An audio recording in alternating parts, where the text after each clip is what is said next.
哎呦，这好的开关这都不一样哈，牛死了都！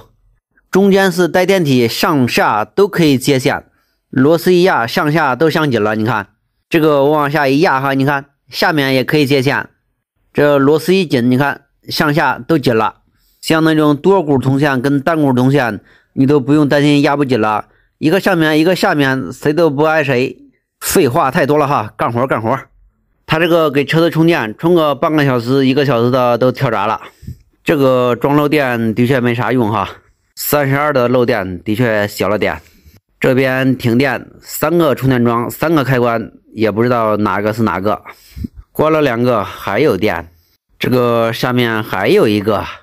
个人买的跟公家的不一样哈，漏电换空开，跳闸是不可能了。第2个活5孔的换成6孔的。这种6孔的你在实体店你买不着。第3个活100块钱即将到手，这个高度只有4米，摔不死的。好了，到手，大罐子不要了。像那个第1个活哈，像那个充电桩该用多大的开关哈，跟大家说一下哈。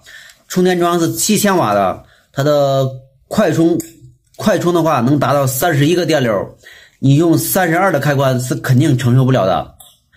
所以说你充一会儿它都很容易跳闸哈。我给他买的那个是个西门子的哈，是40多块钱，是40安的。有没有必要买这种好的哈？当然哈，也有10几块钱的，这个没必要哈。你买那种便宜的，你买个63的装上去，我感觉也一样用哈。当然哈，这一家他不差钱哈，我40多给他买的，他给我。好，下期见。